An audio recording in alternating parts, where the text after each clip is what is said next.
Hey, what's up guys? Paul from Paul's Karts here, and what I'm working on is the 460 mini bike, also known as the Crusher. This is my mini bike. A couple of problems that this thing is having right now is a tuning issue with the carburetor. Pretty much going to have that figured out. That's just a simple jetting issue. All the jets are ordered, they're actually here. Bunch of new carb gaskets, stuff like that. Another problem is the height of the handlebars. Need to get that raised up a little bit to have a little bit more control. You know, this is a great little looking bike, but you'll have a lot more control if the handlebars are a little higher and a little wider. Looks like a nice little drag bike though. Might ruin the look a little bit, but definitely be able to get the rider in a better seated position, a little bit more comfortable for a high speed run. And another thing is the meat grinder on the side here. This is the problem that I'd like to be fixing today, or starting to work on today. Basically your heel is sitting here, and at high speeds this thing is spinning like 10,000 RPMs. This is a big chunk of metal here.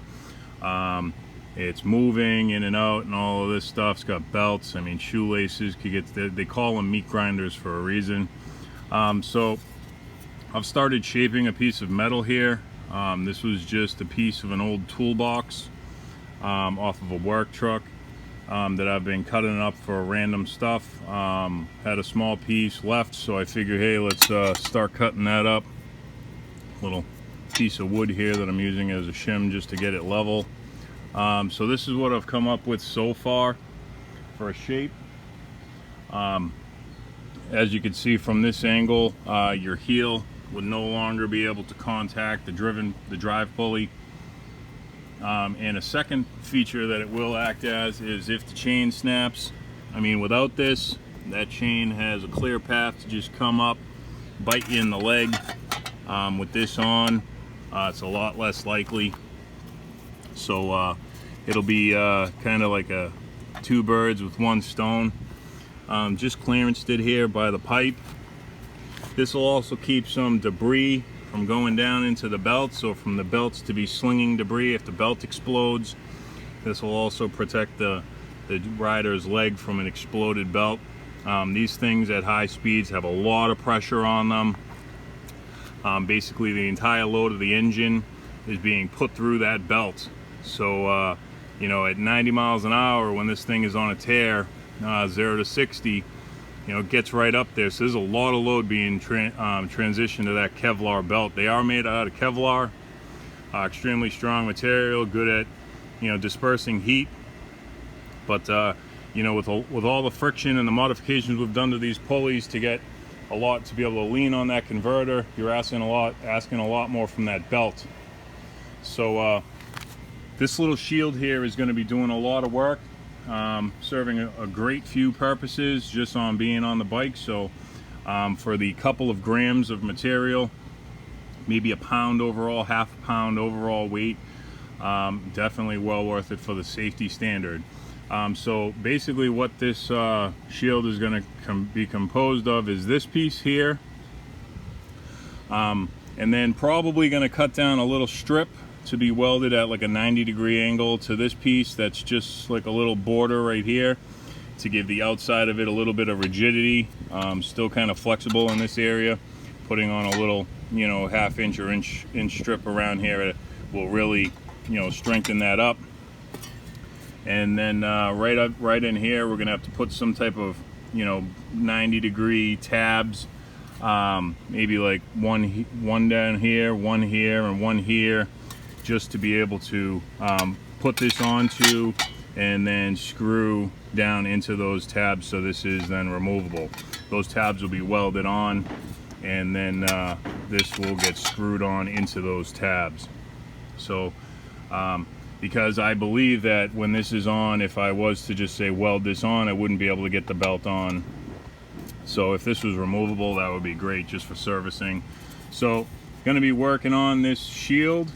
So let me go and cut this next thing I'm going to be doing now. I pretty much have the shape that I like, so I'm going to be cutting this piece here and then welding that on. After this piece is made, I'll make the tabs to attach the whole piece to the torque converter backing plate and then attach it on. So next thing I'll do is mark out on a piece of this diamond material, is mark out that little piece, cut that out, and then weld that on. So let me get to that and I'll be right back. Okay, so the next thing I did was take this piece that mounts on the torque converter and put it onto a piece of metal and traced it. Then I took a caliper, opened it up to 1 inch, and traced it along that same line after that was cut out. And it was actually cut out of this piece here. And then worked it with a flap disc to get the outside radius right. And so now I got it pretty much the way I need it. And now I will go ahead and tack this together, and we should be able to have some type of rigidity in the front of this then. And then the back of it's going to get attached to the metal plate by itself. I might put some pieces of metal. So I have this kind of steel bar. It's not the strongest stuff in the world, but I might put this, you know, a couple of strips underneath where the bolt holes are going to be. So if it's going to have maybe 1, 2, 3 bolts to where it bolts to the torque converter, I might put, you know, just 3 pieces of support metal going across just to beef up the entire thing. Or maybe I'll put this piece going down this straight run here to keep that from rattling. Not really sure yet. This can bend pretty easily, so I might be able to follow that contour.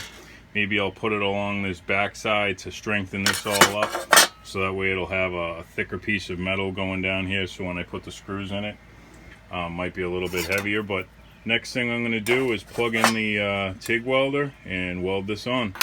So next time, this might be a full piece. We'll see. Alright, so I ended up welding that on.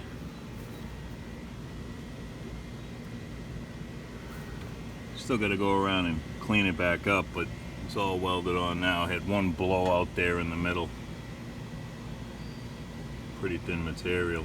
Some of the edges that I had kind of, you know, I had gone back over with the flap disc, and this stuff was already thin, so, you know, doing the top and the bottom with the flap disc, it was like paper thin right here, so it ended up just blowing out a chunk. But I think overall it's going to look good and serve its purpose. It's going to protect the rider, which is the #1 thing. So next thing I got to do is clean up some of those welds, get this piece finalized, and then make the little brackets that are going to go on, that are going to connect that to the torque converter backing plate itself, so that way it doesn't just fall off. Right now it's just sitting on there. So I'll go ahead and I'll take a flap disc, clean this up, polish that up, try to get this cleaned up and make it look like a finished piece, and then we'll start on how that's going to get mounted to the backing plate. Alright, so this is what I ended up with. This is the piece I ended up making. It's pretty much all done now. I just went over it and cleaned it a little bit, polished it up, welded on the side piece as you can see, and just smoothed the edges a little bit from that weld, and then just went over it and polished it. So this piece is good to go. And the next thing I got to do is make little mounting tabs on the mini bike for this to sit on, and then just drill through it, probably about 3 screws or 3 bolts. I'll probably put some little metal tabs on the torque converter backing plate, and then tap those and put 3 bolts through this. So let's get in and do that now. All right, so I don't know if you could see it. They're kind of hard to see, but right here is one, right here is another one, and down here is the third. I just cut some strips of metal out and took them and took a magnet, slid it here, held them on there, and then just TIG welded each side. I don't know if you can really see them. And then after that, I just pulled off the drive pulley, put a piece of paper behind it, and just hit them with some black paint so they're all matching and they don't rust. And now this will sit on top of here like that. So the next thing I got to do is just mark out where they are and drill 3 holes right through everything, and then tap them, and then put 3 bolts on, and that'll be the torque converter cover. So that's how I went ahead and built my torque converter cover. I'll go ahead and put those bolts in, and then I'll show you when it's all done.